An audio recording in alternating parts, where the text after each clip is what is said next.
안녕하십니까. 여러분의 법률 고민을 안방에서 해결해 드립니다. TV 법률상담소의 MC 이송환 변호사입니다. 여러분의 법률 고민을 함께 고민해 주실 두 분 소개해 드리도록 하겠습니다. 장애우 권익문제연구소의 김강원 팀장님, 안녕하십니까? 안녕하세요. 그리고 박성준 변호사님, 안녕하세요. 안녕하세요. 2014년의 마지막 날 여러분께 인사를 드리게 됐습니다. 그래서 더 뜻깊은 시간인 것 같습니다. 자, 두 분은 올 한 해 이 장애인 법률이나 관련 사건 중에서 특별히 기억에 남는 일이 있다면 어떤 게 있을까요? 전 아무래도 올해 전국적으로 좀 떠들썩했었죠. 염전 노예 사건이 제일 많이 기억에 남습니다. 대부분 피해자가 장애인이어서 더 안타까움을 더했던 사건이었던 것 같고, 우리나라에 아직까지 그런 일이 있다는 게 정말 놀라웠고 충격적이었습니다. 그리고 올해는 뭐 장애계에서는 여러 가지 의미 있는 일들이 많이 있었는데요.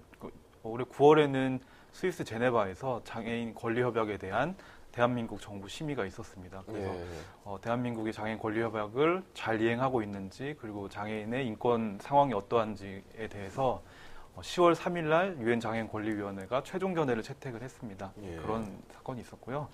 그리고 또 올해는 장애계 오랜 염원이었던 발달장애인 지원법이 통과되고 내년에 시행을 앞두고 있죠. 그것도 굉장히 기억에 남습니다. 박 변호사님은 어떠신가요? 저는 얼마 전에 있었던 사건이 기억나는데요. 한 시각장애인을 둔 어머니가 아들의 초등학교 입학을 앞두고 스스로 목숨을 끊은 사건 아시죠? 저도 언론을 통해서 봤는데 정말 안타깝더라고요.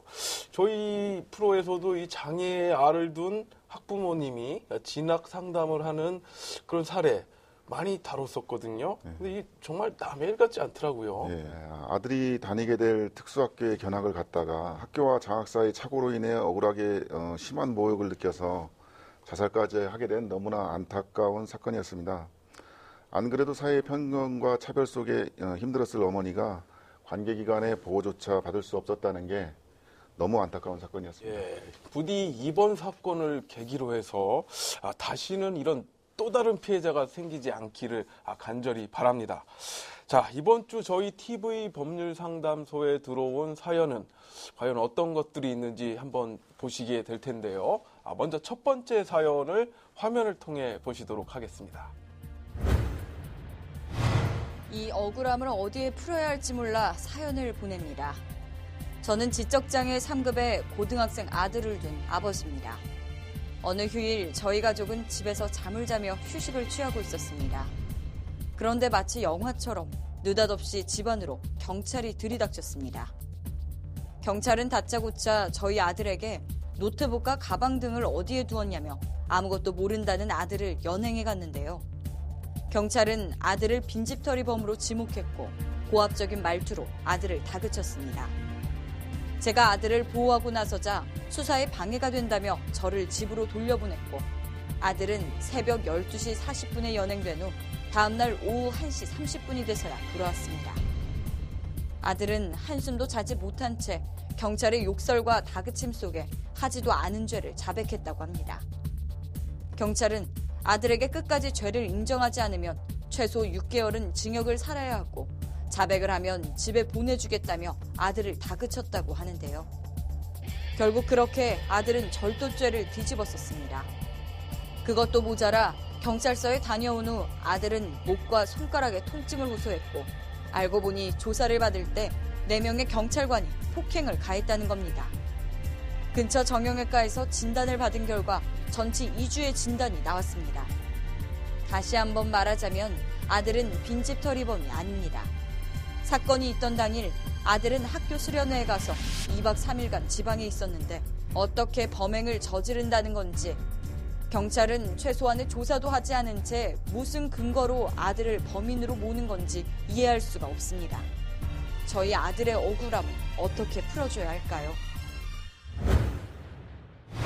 아들을 경찰이 범인으로 지금 지목하고 있는데요. 그 근거를 저희가 알 수는 없습니다만 이 부모님의 입장에서는 아무것도 모르는 상태에서 또 아들이 결백을 주장하고 있다면 이거 억울할 수밖에 없는 상황인데요. 자, 박성진 변호사님, 이 가족의 경우 경찰로부터 이 수사 내용 이걸 좀 들어봐야 되지 않을까요? 예, 그렇습니다. 그 소년법에는 미성년자가 피의자일 경우에는 반드시 부모에게 연락하게 되어 있고 또 보호자의 도움을 받게 되어 있습니다.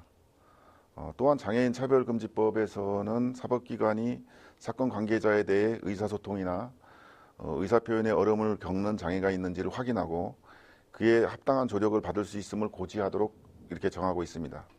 해당 장애인이 형사법 절차에서 조력을 받기를 신청하면은 정당한 사유 없이 이를 거부해서는 안 되고 또 그에 대한 조치를 마련해야 됩니다. 그리고 또 인권보호를 위한 경찰관 직무 규칙에도 장애 유무 및 등급을 미리 확인하고 장애 유형에 적합한 조사 방법을 선택해 진행하도록 하고 있습니다. 박 변호사님께서 이제 자세히 말씀해 주셨는데 지금 우리 아들이 지금 미성년자의 지적 장애인입니다. 그럼 이 수사를 받을 때 이 보호자가 이제 함께 조사를 받아야 되는 거 아닌가요? 예, 맞습니다. 박 변호사님 말씀대로 형사소송법에도 관련 규정이 있습니다. 장애인 등은 신뢰관계에 있는 자를 동석할 수 있다 이렇게 돼 있고, 뭐 장애인 차별금지법에도 뭐 사법 절차에서 차별금지라는 그 제목으로 의사소통에 장애가 있는 경우에 정당한 조력을 받을 수 있다라는 내용. 그리고 인권보호를 위한 경찰관 직무규칙에도 뭐 보조인의 참여를 보장하고 있고, 뭐 이렇게 법규상으로 되어 있는데 사실상 그 실무상으로 좀 준수되지 않는 경우들이 있는 것 같고, 특히 뭐 이제 뭐 노숙인이라든지 아니면은 이제 행색이 좀 남루한 경우에 이렇게 장애인인지를 확인하고 보호자가 있는지 이런 확인 절차들이 잘 지켜지지 않는 것 같아요. 그래서 뭐 쉽사리 범인으로 단정을 해서 경찰관이 원하는 대로 진술을 좀 끌고 가고, 그러면 이제 의사소통에 어려움을 겪으신 분들이 쉽게 그 진술 유도 그 신문에 넘어가서 이렇게 이제 짓지도 않은 죄를 자백하는 것처럼 이렇게 돼서 피해를 입는 경우들이 있습니다. 예. 자, 그럼 다음으로 짚어야 될 문제가, 자, 박성준 변호사님, 지금 이제 폭행 사실이 좀 있는 것 같아요. 이 수사 과정에서 경찰이 폭행을 한다, 이건 뭐 있을 수도 없는 일 아닌가요? 예, 그렇습니다. 수사 과정에서 폭행이 한다는 것은 일어나서는 안 되는 일이겠죠. 그래서 형법 제125조 같은 경우에는 재판, 검찰, 경찰, 뭐 기타 인신 구속에 관한 직무를 행하는 자 등이 직무를 행함에 있어 형사 피의자 또는 기타 사람에게 폭행을 또는 가혹행위를 한 때에는 5년 이하 징역이나 10년 이하의 자격정지에 처하도록 되어 있고, 특정범죄 가중처벌 등에 관한 법률에서도 가중처벌 규정을 두고 있습니다. 또한 고문, 폭행, 협박에 의해서 이루어진 자백은 법정에서 증거 능력도 없습니다. 따라서 어떤 이유로든 폭행을 해서는 안 됩니다. 예. 자, 그 이렇게 폭행을 당했을 경우에는 말씀하신 이제 그런 죄들에 해당이 되니까 그 아버님으로서는 그 폭행한 경찰관을 고소를 한다든가 해서 그 억울한 점들을 좀 밝혀야 되겠네요. 네, 그렇죠. 자, 그 다음에 이제 아버님 말씀대로라면 이 사건 당일에 아들이 수련회차 다른 지역에 있었다, 뭐 이런 얘기인 것 같아요. 그렇다면 이게 그 유명한 알리바이, 범행 현장, 부재 증명, 뭐 이건데요. 자, 그렇다면 뭐 재수사를 하든가 해서 좀 억울한 점을 밝혀야 되겠네요. 예, 맞습니다. 뭐 이미 이제 엎드려진 물이어서 뭐 그 이제 일어나기 전으로 되돌아갈 수는 없겠지만 이제라도 좀 조치를 좀 취하셔야 될 것 같은데, 만약에 이 사건이 아직 경찰 단계에 머물고 있다고 하면 뭐 경찰청이나 경찰서에 있는 청문감사실에 이런 부적절한 행태에 대해서 이제 신고를 하고 뭐 담당 수사관을 교체해달라고 요청하는 방법도 있을 거고요. 만약에 검찰 단계라고 하면 이제 검사에게 재수사를 요청하거나 뭐 어떤 의견이나 탄원 이런 형식으로 그런 과정들을 꼭 피력을 하셔야 될 거고요. 검사가 벌써 처분을 해서 이거는 뭐 예를 들어서 이제 불기소, 기소유예로 불기소 처분을 했다고 하면 거기에 대해서는 이제 헌법소원 청구를 통해 다툴 수가 있고요. 그리고 법원 단계까지 만약에 넘어가 버렸으면 뭐 재판 과정에서 다툴 수도 있고, 혹은 약식 명령이 내려졌다고 하면은 정식 재판을 청구해 볼 여지도 있습니다. 이런 식으로 이제 다투는 여러 과정들이 이후에 있으니까 지금이라도 좀 적극적으로 다투시기를 좀 권해드립니다. 예. 자, 물론 저희가 이제 갖고 있는 정보가 제한적이기 때문에 뭐 사건의 진실이 어떤지는 정확하게 파악할 수는 없는 상태지만요. 뭐 경찰관이 폭행을 한다든가 장애를 이유로 해서 없는 죄를 뒤집어 씌우는 이런 행태들은 우리나라의 정상적인 법 제도 하에서는 모든 것을 밝혀낼 수 있는 절차들이 있다는 점을 명심하셨으면 좋겠습니다. 자, 김가훈 팀장님, 이 지적 장애인들의 경우에는 이렇게 이제 억울하게 사건에 휘말리는 사례, 뭐 이런 것들이 좀 많이 있나요? 예, 실제로 몇 해 전에 많이 문제가 됐었던 사례인데요. 수원 노숙소녀 살인 사건이라고 있었습니다. 예, 노숙소녀를 이제 그 살인했다는 그런 사건인데 이름 그대로요. 근데 이제 그 현장 근처에 있었던 그 장애인이 그 피의자로 지목이 돼서 이분은 실제로 징역 5년까지 실형을 살고 나오셨습니다. 근데 이제 나중에야 밝혀진 건데 이 우리 사례와 마찬가지로 보조인이나 신뢰관계인 동석 없이 경찰관의 어떤 강압적인 진술로 인해서 유도신문으로 인해서 그렇게 이제 실형까지 살고 복역을 마치기까지 했는데 그래서 국가배상을 청구해서 승소했다고 하시더라고요. 뭐 그래도 뭐 이 경우는 그래도 좀 뭐 낫다고 볼 수는 없겠지만 미국에서는 심지어 사형을 당한 적도 있다고 하더라고요. 직접 지적장애인 사형을 당한 예도 있다고 하고 뭐 이렇게 장애인이 수사 과정에서 특히 이런 지적 발달 장애인 분이 충분한 조력을 받을 수 있는 시스템이 좀 갖춰줘야 될 것 같고 다행히 최근에는 이제 경찰관들의 인식도 많이 좀 나아지고 있긴 한데요. 아직도 좀 법적인 체계를 좀 만드는 게 많이 필요한 것 같습니다. 뭐 사실 이 지적 장애 사실을 특별히 고지하지 않는다면 뭐 알 수도 없는 상태고요. 그렇긴 합니다. 확연하게 드러나는 경우라면 또 명백하겠지만 자, 이 지적 장애 사실을 경찰관이 인지했을 경우에는 또 그만한 조치를 취해주는 것이 경찰관으로서의 온당한 임무라고 봐야 되겠죠. 그리고 의사소통이 좀 어려우시면 이제 장애인인지 여부를 꼭 물어봐야 됩니다. 그것이 장애인 차별금지법에 나와 있고요. 장애인이냐, 뭐 장애인 등록증을 좀 확인하는 방법도 있을 거고 아니면은 뭐 가족이나 다른 사람의 보호자에게 연락을 좀 먼저 해서 장애인인지를 확인하는 절차도 좀 있어야 될 겁니다. 자, 요즘 세상에서 수사 과정에 폭행을 한다. 도저히 있을 수 없는 일이고요. 또 거짓 진술을 강요하는 일 역시 있을 수 없는 일입니다. 절대로 이러한 행위가 발견됐을 때는 적극적으로 고발을 통해서 해당 경찰관의 죄를 반드시 묻는 절차를 거치셔야 되겠습니다. 자, 아들의 죄가 있으면 분명히 밝혀져야겠지만 반대로 경찰의 잘못 역시 있다면 명백히 밝혀져야 할 것입니다. 누구나 한 번쯤 겪는 크고 작은 법률 문제. 어려운 법률 상식에 고민하셨나요? 이성환 변호사. 안방으로 찾아가는 개인 변호사. 고수의 똑똑한 법률 정보. 그럼 다음 사연을 화면을 통해서 만나보도록 하겠습니다. 어릴 적 부모님이 돌아가신 후 저는 하나뿐인 언니와 단둘이 서로 의지하며 살아왔습니다. 그렇기에 저희 자매에게 서로는 가족 이상의 의미가 있는 소중한 사람인데요. 언니는 정신장애 2급으로 어릴 때부터 항상 제 손길이 필요했지만 성인이 된 후 지금의 형부를 만나 초등학생 딸을 키우는 화목한 가정의 엄마가 됐습니다. 형부는 지체 장애인이었지만 좋은 사람이었고 저 역시 조금은 마음을 놓을 수 있었는데요. 그러다 3년 전 저는 갑작스런 암투병으로 인해 언니와 연락이 끊기게 됐습니다. 몸을 추스르고 언니와 형부에게 연락을 했지만 어떻게 된 일인지 연락이 닿지 않았는데요. 경찰을 통해 겨우 언니 주소를 알아냈는데 예전에 다니던 교회로 주소지가 되어 있었습니다. 그 길로 당장 교회에 연락하고 언니를 찾아간 저는 너무나 놀라고 말았습니다. 그 사이 형부는 사망했고 언니와 조카는 목사 부부와 살고 있었던 건데요.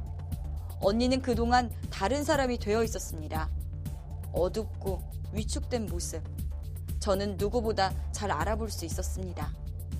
목사의 아내는 저에게 언니를 잘 데리고 있고 아이 교육상 안 좋으니 앞으로 연락하거나 찾아오지 말라고 했습니다.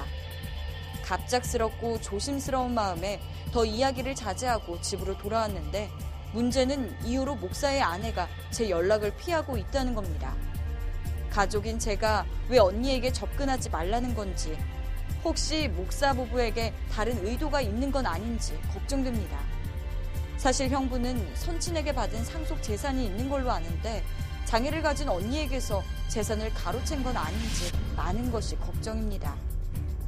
형부가 돌아가셨을 때도 저에게 연락조차 하지 않은 것도 이해가 되지 않습니다. 언니와 조카를 나쁜 의도로 이용하고 있는 건 아닌지 너무나 걱정됩니다. 부디 조언 부탁드립니다. 예. 지금 동생분의 말만 듣고 판단할 수는 없겠지만요. 야, 사실 저희가 언론을 통해서 이 비슷한 피해 사례를 워낙 많이 봤지 네. 않습니까? 예. 이 벌써부터 좀 걱정이 되는데요. 자, 김광 팀장님, 뭐 이런 사례도 뭐 많이 보셨겠죠? 예, 저는 뭐 여러 번 접했습니다. 예. 예, 뭐 이사한 같은 경우에도 뭐 언니와 조카를 나쁜 의도로 이용하는 거 아닌지 걱정된다 하셨는데 사실 좀 누가 봐도 좀 염려가 많이 되는 것 같아요. 뭐 이렇게 정말 좋은 의도라고 하면 만나지 못하게 할 이유는 사실 없는 건데요. 오히려 적극적으로 만나게 해줘야죠. 이렇게 좀 돌봐준다는 명목으로 장애인들을 데리고 있으면서 노동력을 착취하거나 수급비나 뭐 수당 같은 것들을 횡령하는 경우들이 많은데 뭐 언론에도 뭐 최근에도 14년간 뭐 식당에서 노예 생활을 노예처럼 이제 부려먹었던 사례들이 나왔고 뭐 염전노예 사건도 마찬가지고요. 그리고 또 뭐 가족이나 가까운 지인들이 뭐 상속재산이나 부동산 같은 것을 횡령하는 경우들도 많아서 아무튼 장애인이 그 재산 피해, 재산 범죄 피해에 노출되어 있는 경우가 너무 많습니다. 예. 지금 언니분이 정신장애를 갖고 있는데 이게 본인의 의사를 잘 표현할 수 없는 입장인 것 같아요. 근데 이 상태에서 동생과 연락을 중간에 끊는다. 이건 좀 굉장히 이상한 것 같습니다. 네. 자, 박성준 변호사님. 먼저 이 사연의 경우에 네. 저 언니분이 이제 어떤 피해를 당하고 있는 건지 이제 알아봐야 할 것 같은데 예. 뭐 어떤 방법이 있을까요? 그렇죠. 다방면으로 이렇게 알아볼 수밖에 없을 것 같은데요. 일단 학대 등과 관련해서는 일단 언니와 대화를 통해서 알아볼 수밖에 없을 것 같습니다. 그래서 어쨌든 편안한 상황에서 언니와 대화를 해서 그동안의 상황이나 뭐 학대 여부 등을 좀 물어보고 신체에 어떤 멍이라든가 이런 폭력의 흔적이 있는지 등에 대해서 조사 확인할 필요가 있습니다. 그런데 만약에 목사 부부가 만나지 못하게 할 경우도 있죠. 예, 예. 그럴 경우는 이제 수사기관이나 국민권익위원회 등에 조사를 의뢰하거나 각 시도에 설치된 뭐 장애인 인권 침해 예방 센터라든지 어떤 그런 단체들의 도움을 받을 필요도 있겠습니다. 그리고 이제 상속재산이 또 문제가 되는데요. 이와 관련해서는 일단 언니와 동사무소에 동행을 해서 인감증명서 등을 발급받은 사실이 있는지, 발급받았다면 어떤 용도로 발급받았는지 등을 확인할 필요가 있고, 또 언니 명의로 된 그 은행이나 이런 데를 가서 언니 명의로 된 거래 계좌나 내역들이 있는지 그런 것들을 확인해 볼 필요가 있습니다. 또한 구청의 사회복지 전담 공무원에게 장애연금, 뭐 생계주거비 등 지급되고 있는지 이런 것도 확인할 필요가 있겠습니다. 지금 파악해야 될 게 많아서 이분 혼자서 하기 어렵다면은 뭐 좀 장애인 권익연구소나 네, 네. 뭐 이런 센터를 활용해서 예. 여러 가지 확인하셔야 되겠습니다. 예. 자, 그 다음에 이제 급한 게 이 네. 언니를 지금 당장 데리고 와야 될 것 예, 맞습니다. 같습니다. 이 가족이니까 뭐 가능하겠죠? 당연히 가능하고 또 가능해야 되는데 예. 문제는 이 이제 두 부부가 그 접근을 차단하고 찾아갔는데 뭐 문도 열어주지 않고 못 만나게 하는 그런 염려가 좀 많이 되는 것 같은데요. 이렇게 이제 외부의 접근을 차단하고 뭐 이렇게 이동을 자유롭지 못하게 한다면 뭐 장애인 차별금지법 위반은 물론이고 뭐 감금죄에도 해당될 여지도 있을 수 있고요. 이런 경우에는 이제 현장에서 경찰서에 신고를 바로 112 신고를 하든지 해서 뭐 언니고 동생인데 당연히 만나서 얘기할 수 있게 해줘야 되고 그걸 차단한다는 것은 있을 수 없는 일이니까 일단 만나서 언니로부터 현재 상황은 어떤지 그리고 나오고 싶은지 이 집에서 살고 싶은지 그런 데 대해서 구체적인 이야기가 좀 돼야 될 것 같고요. 만약에 이제 이런 사건은 뭐 경찰이 구체적으로 다 처음부터 끝까지 이제 지원해주긴 좀 어려운 사안이기 때문에 앞서 이제 박 변호사님 말씀대로 뭐 인권센터라든지 이런 권익옹호 기관을 이용해서 접근을 하는 것도 좋은 방법인 것 같습니다. 예, 아무래도 이런 경험이 없다 보니까 당황스럽고 할 텐데 경험이 많은 그 센터의 간사님들 통해서 같이 하면 예. 훨씬 더 도움이 많이 될 것 같습니다. 예. 자, 이제 감금죄 얘기도 하셔서 말인데 지금 피해 사실이 있다면 이 목사 부부 좀 처벌을 해야 될 것 같은데요. 예. 좀 어떤 처벌이 가능할까요? 일단 감금을 했다면 당연히 감금죄로 처벌이 가능할 것이고요. 예. 폭력이 있었다면 뭐 형법상 폭행죄나 또는 폭력 행위 등 처벌에 관한 법률 위반 등으로 처벌이 가능할 것입니다. 또한 상속 재산이나 뭐 그런 연금이나 이런 것, 장애인 연금이나 이런 것과 관련해서도 횡령 또는 편취, 뭐 갈취했을 수도 있는데요. 그런 경우에도 이제 뭐 횡령이나 편취 또는 뭐 공갈 등의 죄명으로 처벌받을 수 있을 것으로 생각됩니다. 그리고 민사적으로도 손해배상이나 그런 것들을 청구할 수 있을 것입니다. 예. 어찌됐건 간에 지금 떨어져 있습니다. 빨리 언니를 만날 수 있는 어떤 계기를 만드셔야 되는데 이것은 혼자 하시기보다는 여러 단체의 도움을 받으시는 것이 보다 효과적이고 또 빨리 만나서 언니와 행복한 시간을 보낼 수 있는 그 방법이 아닌가, 그 방법으로 한번 제시를 해드리겠습니다. 누구나 한 번쯤 겪는 크고 작은 법률 문제. 어려운 법률 상식에 고민하셨나요? 이성환 변호사. 안방으로 찾아가는 개인 변호사. 고수의 똑똑한 법률 정보. 자, 그럼 이제 다음 사연, 세 번째 사연을 보시겠는데요. 역시 화면을 통해서 만나보겠습니다. 저는 50대 지체 1급 근육병 장애인입니다. 응급 상황이나 필요에 따라 구급차나 자동차 없이는 움직일 수 없는 중증의 근무력증 환자인데요. 제가 사는 곳은 포천의 한 농촌 마을입니다. 10년 전 이곳은 현황 도로가 있어 차량이 저희 집 앞 도로까지 진입할 수 있었으나 2007년 무렵부터 도로 가장 좁은 곳에 쇠말뚝이 설치되면서 차량이 진입할 수 없게 됐습니다. 바로 옆집에서 이 쇠말뚝을 설치한 건데요. 아무래도 구급차나 병원차가 자주 저희 집을 드나들며 도로를 이용하는 게 마음에 들지 않았던 모양입니다. 그때부터 저희 집을 찾는 방문객들이 쇠말뚝에 걸려 넘어지거나 휠체어를 타는 저 역시 여기저기 부딪히며 중심을 못 잡고 엎어지는 일도 발생했습니다. 병원을 갈 일이 생겨도 차는 집에서 200m 떨어진 곳에 주차를 하고 저는 휠체어를 탄 채 차까지 이동해야 합니다. 가장 가까운 면사무소나 지구대에 민원을 넣으면 분여회와 면장의 명예를 훼손시킨다며 교묘히 피해가기만 합니다. 마을 이장과 몇몇 마을 간부들에게 길을 열어달라고 부탁했지만 아무도 제 말을 들어주지 않고 있습니다.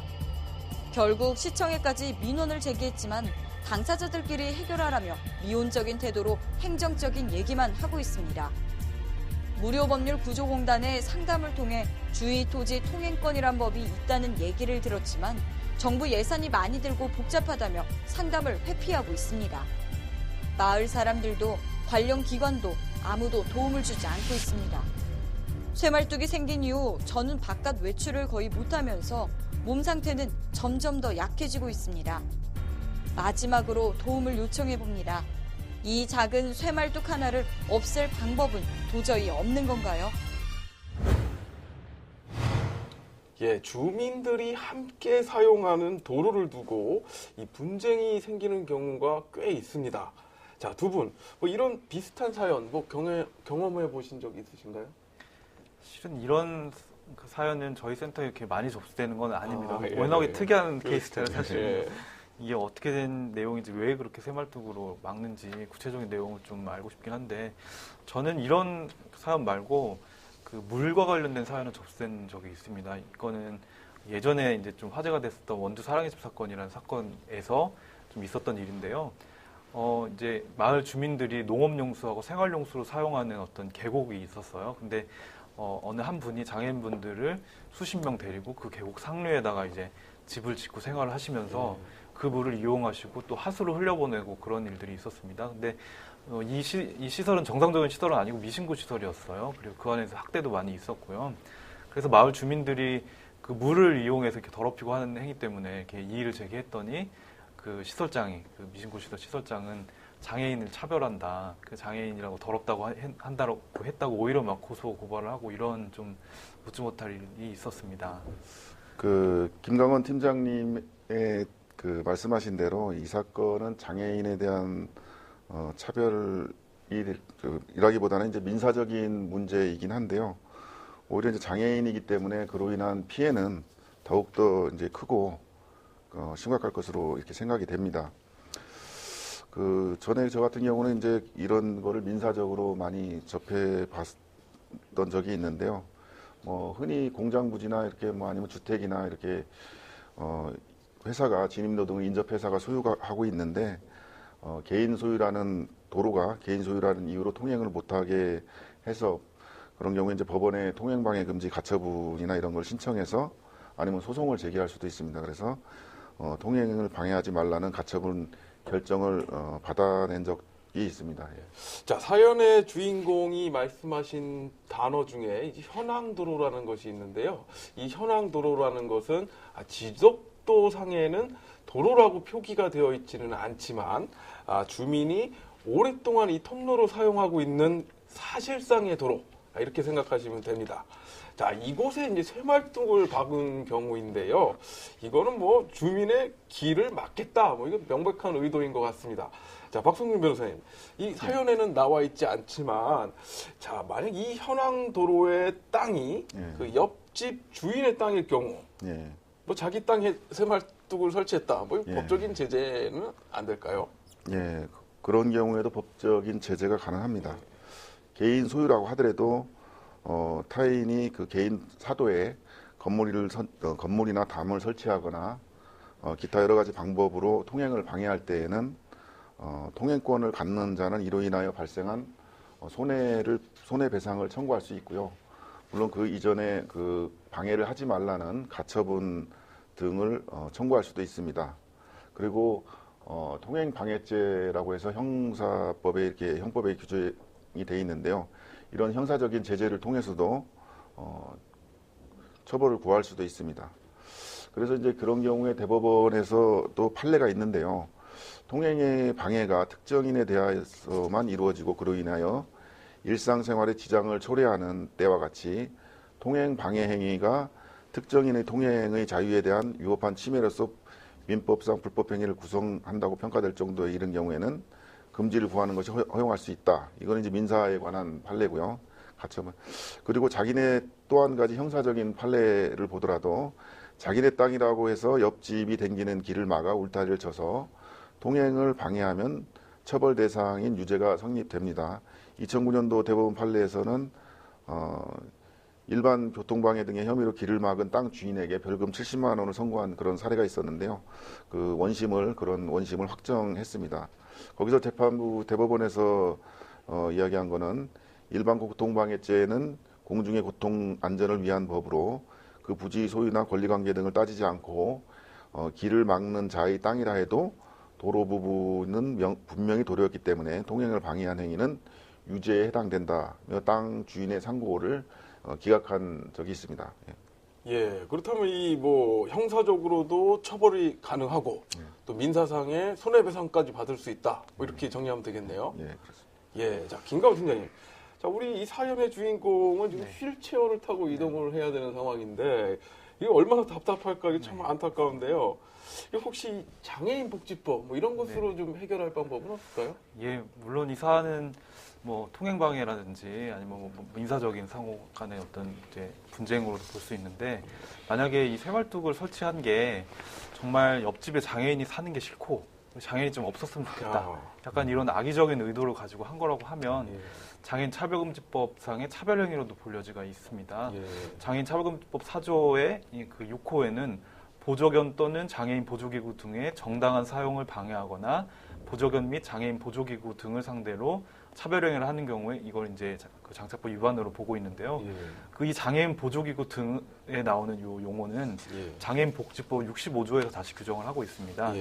여기에 이제 장애인 보조기구는 여러 가지 장애인의 활동을 돕기 위한 자동차, 기타 기구를 말한다 이렇게 되어 있어서요. 그러니까 어떻게 보면 장애인의 활동을 돕기 위한 차량 통행을 막았다. 그것을 악의적으로 막았다. 이런 그 이유로 차별행위로도 이제 볼 여지가 있는 것 같습니다. 물론 이제 의도가 고의적이고 또 반복적이고 악의적이었다고 한다면 장애인 차별금지법 위반으로 좀 해결이 가능할 것 같습니다. 자, 박성민 변호사님, 네. 이 사연의 주인공이 이제 말씀하신 단어 중에 주의 토지 통행권, 예, 빨리 좀 어렵네요. 예. 네. 자, 이것에 대해서 좀 설명 좀 해주시죠. 네. 민법의 주의 토지 통행권이라는 그 규정이 되어 있습니다. 민법이 219조인데요. 규정 내용을 보면 어느 토지와 공로 사이에 그 토지의 용도에 필요한 통로가 없는 경우에 그 토지 소유자는 주의 토지를 통행 또는 통로로 하면 공로에 출입할 수 없거나 과다한 비용이 요할 때에는 그 주의 토지를 통행할 수 있고 필요한 경우에는 통로를 개설할 수 있다고 이렇게 규정이 되어 있습니다. 어느 토지가 타인의 소유의 토지에 둘러싸여서 공로를 통할 수 없는 경우뿐만 아니라 별도 진입로가 이미 있다고 하더라도 그 진입로가 당해 토지의 이용에 부적합하여 실제로는 통행로로서의 충분한 기능을 하지 못하거나 통로를 개설하는데 과다한 비용을 요할 때에도 민법 219조에 의한 주의 토지 통행권이 인정될 수 있다는 게 대법원 판례이기도 합니다. 따라서 이제 이 사건에서도 땅 주인이 일방적으로 통로를 폐쇄하거나 지나치게 좁은 통로로만 남겨두는 경우에는 법원의 통행 방해 배제를 구하는 가처분 및 소송 등을 제기할 수 있습니다. 민법에 의해서 이제 통행 지역권은 요역지의 소유자가 도로를 설치해 가지고 객관적인 상태가 한 20년 된 경우에는 지역권을 시효 취득하는 경우도 있습니다. 이거는 이제 그 아까 얘기했던 통행 방해권과는 조금 다른 건데요. 물권적인 권리를 인정하는 경우도 있습니다. 예. 예, 지금 사연의 주인공께서 많은 권리를 갖고 계십니다. 좀 민사상, 형사상, 또 주의토지 통행권까지. 자, 근데 이런 권리들을 실현함에 있어서 자, 어느 기관이나 마을 주민 아무도 도와주지 않고 있다, 뭐 이런 요청을 하고 계시는데, 자, 혹시 뭐 이 새말뚝을 설치한 이웃이 뭐 마을의 유지 정도 되는 게 아닌가, 뭐 그런 생각도 드는데요. 자, 혼자서 법적인 싸움을 하기가 지금 쉽지 않은 상황인 것 같습니다. 자, 김강원 선생님, 뭐 도움을 좀 요청할 만한 곳이 있을까요? 네, 이 사건은 좀 법률적인 해결이 많이 중요해 보이고, 예. 그래서 주로 이런 이제 법률적인 해결을 도움받을 수 있는 기관은 법률구조공단입니다. 그 무료 법률구조 활동을 해주고 있기 때문에. 그런데 사연해 보니까 이미 법률구조공단의 상담을 받아보셨던 것 같은데요. 예. 법률구조공단 말고도 대한변호사협회에서 운영하고 있는 법률구조재단이라는 데가 있고요. 그리고 또 이 두 기관을 다 이용하기가 어렵다면 일단 그 법률 자문만 받아서 법원에 이제 소장을 낸 다음에 법원의 소송구조 신청이라는 걸 할 수가 있습니다. 그러면 법원에서 그 소송구조 변호사를 또 이렇게 연결을 해주는 경우도 있고요. 이 사건 같은 경우에는 뭐 이제 지역사회에서 일단 일어난 사건으로 보이는데 지역사회에서 이렇게 법률 지원을 받을 만한 자원이 충분하지 못하는 경우에 요즘에 그 마을 변호사라고 혹시 들어보셨나요? 마을 변호사 제도라는 게 또 있습니다. 예. 인터넷 창에서 마을 변호사 한번 검색해 보시면 그 무변촌이라고 그래서 변호사가 이제 없는 곳에는 마을 변호사들이 이렇게 연결되어 있는 곳이 많으니까요. 이용해 보시면 도움이 될 것 같습니다. 예, 마지막으로 도움을 청한 곳이 저희라고 하니까 저희도 책임이 막중하게 느껴지는데요. 부디 해결하시는데 저희가 말한 것들이 좀 도움이 됐으면 하는 바람입니다. 누구나 한 번쯤 겪는 크고 작은 법률 문제. 어려운 법률 상식에 고민하셨나요? 이성환 변호사. 안방으로 찾아가는 개인 변호사. 고수의 똑똑한 법률 정보. 자, 그럼 이제 마지막 사연인데요. 역시 화면으로 만나보시겠습니다. 제 아들은 13살의 지적장애인입니다. 아이가 제일 좋아하는 건 집 근처 놀이공원에 가는 건데요. 제일 좋아하는 놀이기구를 타고 나면 가장 행복한 모습으로 집에 돌아오곤 합니다. 하지만 얼마 전 이 놀이공원에서 너무나 화가 나는 일을 겪어 이렇게 사연을 보내게 됐습니다. 지난 주말 역시 놀이공원에 가서 아이가 좋아하는 우주선 놀이기구를 타기 위해 30분간 줄을 서서 기다리고 있었습니다. 추운 날씨에도 투정 한번 부리지 않고 아이는 놀이기구를 기다렸는데요. 놀이기구를 타기 직전 한 직원이 오더니 규정상 제 아들은 놀이기구를 탈 수 없다고 했습니다. 기다리는 동안 여러 직원이 오갔지만 아무 말도 없었는데 타기 직전에서야 이런 말을 들으니 화가 날 수밖에 없었는데요. 몇 년째 수십 번을 이 놀이기구를 탔지만 탑승 거부를 당한 건 이번이 처음이었습니다. 주변에 보는 사람도 많고 아이도 불안해하기에 놀이공원의 규정집만 복사해서 집으로 돌아왔는데요. 그 규정에는 정신장애를 가진 자는 보호자를 동반하여도 탑승할 수 없다라는 내용이 있었습니다. 그 어디에도 지적장애는 탑승할 수 없다는 글귀는 없었는데요. 눈치가 빠른 아이는 집에 도착해서 잘 때까지 왜 놀이기구를 못 탔냐며 자기 잘못이라는 말을 반복하다 잠이 들었습니다. 기대에 들떴던 아이가 실망하는 모습. 이상한 사람 바라보는 듯하던 직원과 주변 사람들의 표정을 잊을 수가 없습니다. 놀이공원 측에 이번 사건에 대한 잘못을 강력하게 묻고 싶습니다. 어떻게 하면 좋을까요? 네, 김가훈 팀장님. 많이들 오해하시는 네. 것 같은데 이 지적장애와 정신장애 이게 뭐 어떻게 다른 건지 설명 좀 해주시죠. 네. 쉽게 말씀드리면 이제 지적 장애는 그러니까 지적 능력 IQ라고 하죠. 지능 지수가 낮은 거고요. 이제 흔히 IQ라고 부르는 이제 지능 지수가 70 이하인 경우를 지적 장애라고 합니다. 그래서 IQ가 35 미만인 경우는 지적 장애 1급이고 35 이상 50 미만인 경우는 2급, 50 이상 70 이하인 경우는 3급 이렇게 이제 장애인복지법상에는 구분이 되어 있습니다. 반면에 정신장애는 이제 지적 능력보다는 뭐 우울장애라든지 뭐 예. 양극성 정동장애 이걸 이제 조울증이라고도 얘기를 하는데요. 아니면 뭐 조현병 같은 경우는 정신분열증이라고 예전에 얘기를 했었는데 이와 같은 이제 정신질환이 만성화된 경우를 정신장애라고 합니다. 물론 이제 지적장애와 정신장애를 구분하지 못한 것도 문제이긴 한데 설령 정신장애라고 하더라도 뭐 예를 들어서 우울증 약을 가벼운 우울증 약을 장기적으로 복용하시는 경우도 있을 수 있고 뭐 정신장애인이라고 해서 무조건적으로 뭐 놀이기구를 못하게 하는 것도 문제가 있어 보입니다. 특히 우리나라는 정신장애인에 대한 사회적 편견이 많이 심한 상황이고 이와 같이 탑승 거부할 만한 이제 정신장애인은 정말 극히 일부분일 텐데 이렇게 아주 규정상으로도 이제 차별적인 규정을 두고 있는 건 매우 큰 문제인 것 같습니다. 예. 자, 박성규 변호사님. 이 네. 놀이공원 측에서 지금 제대로 확인도 하지 않고서 지금 무작정 놀이기구 탑승을 거부하고 있단 말입니다. 네. 이건 뭐 분명 잘못된 거죠? 네, 그렇다고 봐야겠죠. 그 탑승을 거부한 게 어쨌든 장애인의 어떤 이유나 이런 것들이 있어서 합리적인 그 차별이라면 모르겠는데 그것과 관련해서 이제 장애인 차별금지법에는 이런 규정이 있습니다. 장애인이 문화예술활동에 참여함에 있어서 장애인의 의사에 반하여 특정한 행위를 강요해서는 안 되며 장애인이 장애를 사유로 정당한 이유 없이 제한, 배제, 분리, 거부 등에 의하여 불리하게 대하여서는 안 된다고 이렇게 규정하고 있습니다.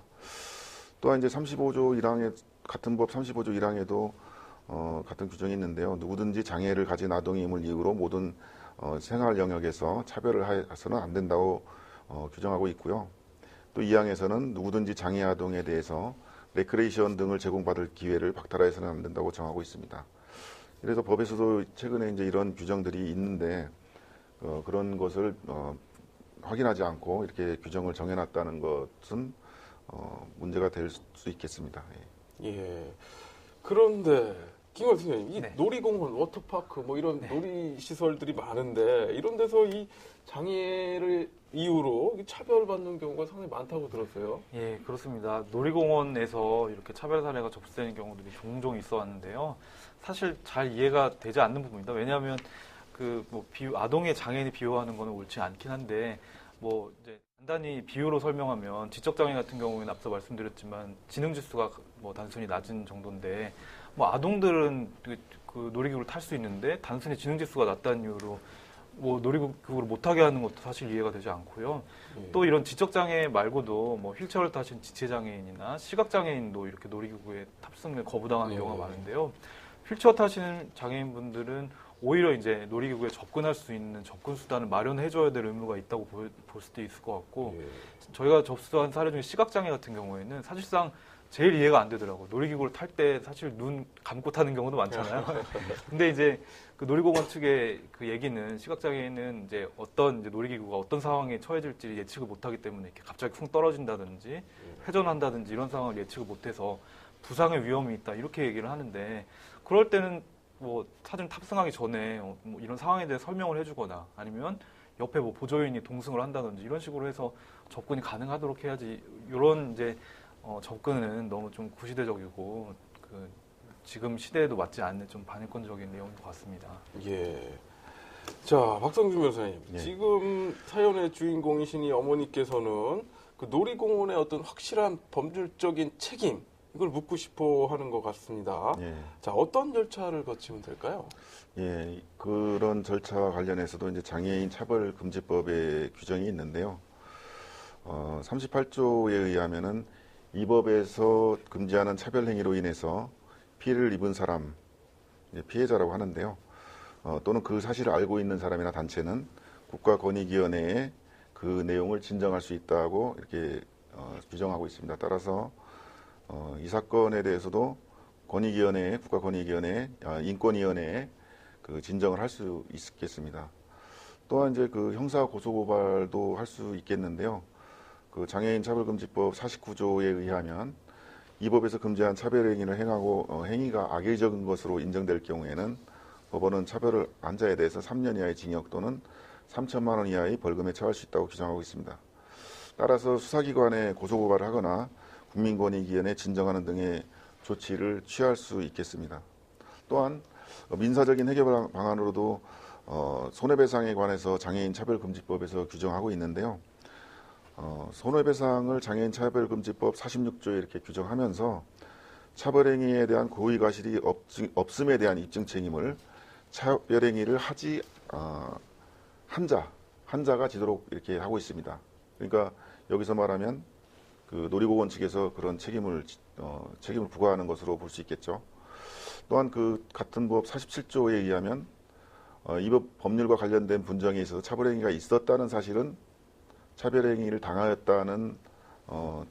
당하였다고 주장하는 자가 입증하여야 하고 차별행위가 장애를 이유로 한 차별이 아니라거나 정당한 사유가 있다는 점은 차별행위를 당하였다고 주장하는 자의 상대방이 입증해야 한다고 규정하고 있습니다.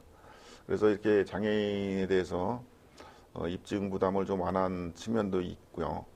또한 장애인이 손해배상액의 입증이 곤란한 경우에는 법원이 상당한 손해액을 인정할 수 있도록 이렇게 또 규정하고 있습니다. 그래서 이 사건에서 뭐 손해가 어떻게 있는지 좀 구체적으로 입증하기 어려울 수도 있겠습니다만 정신적인 피해로 위자료를 구할 수도 있을 거로 생각됩니다. 예. 자, 이번 문제는 직원이 규정을 제대로 알지 못하고 있는 상태에서 또 이 장애에 대한 이해가 부족한 상태에서 벌어진 일이라고 느껴집니다. 자, 어린 아들이 입었을 상처를 생각하면 정말 마음이 찢어지는데요.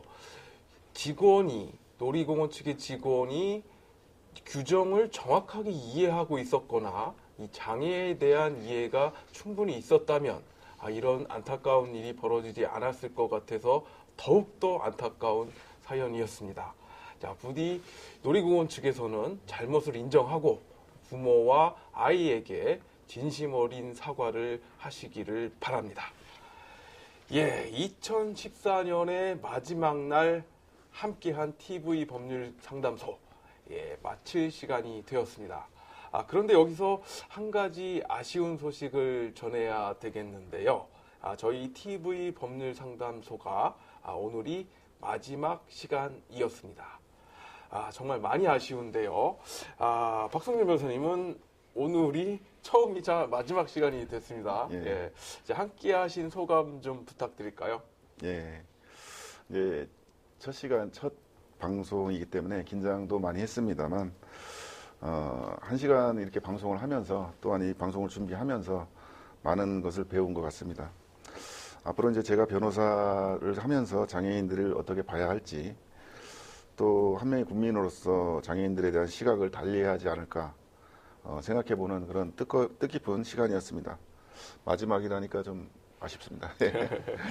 예, 김강원 팀장님에게도 이 조금 남다른 시간이 아니었을까 생각이 드는데 그동안 저희 TV 법률 상담소와 함께 하면서 느꼈던 점 한 말씀 해주시죠. 네. 길다면 길었고 짧으면 짧았던 시간이었던 것 같습니다. 처음에는 많이 긴장도 했지만 이렇게 진행하다 보니 그런 장애인분이 겪는 불편이나 어려움에 대해서 조금이나마 좀 해결에도 도움이 됐으면 하는 바람이 또 있고, 또 이러한 방송을 통해서 사회 인식이 조금이라도 좀 바뀌는 계기가 되었으면 하는 바람을 좀 가져보고요. 뭐 이런 사연들은 제가 사실 많이 접해본 유형의 그 사례들입니다. 여전히 예전부터 문제가 되었던 건데도 해결이 잘 되지 않은 그 문제인 것 같고요. 여러 가지 다각도로 제도도 개선돼야 할 것이고, 뭐 법도 마련돼야 할 것이지만, 무엇보다도 장애인을 바라보는 시각, 장애인과 함께하려는 자세, 이런 것들이 많이 좀 필요한 것 같습니다. 예, 저 역시도 이 시간을 통해서 많은 것들을 느끼고 배우게 되었는데요. 결국 모든 사연의 시작은 장애인에 대한 차별에서부터 시작된다고 생각이 됩니다. 조금만 장애인에 대한 배려가 있었다면 이런 사연은 우리에게까지 오지 않았을 수도 있었겠다 하는 안타까운 사연들이 많았습니다. 예, 저희 TV 법률 상담소는 오늘을 끝으로 마무리를 짓게 되지만요. 더 이상 비슷한 피해가 발생되지 않도록 시청자 여러분이 함께 지켜봐 주시기를 바랍니다. 자, 그럼 여기서 마지막 인사를 드리겠습니다. 그동안 시청해 주신 시청자 여러분 정말 감사합니다. 예, 안녕히 계십시오.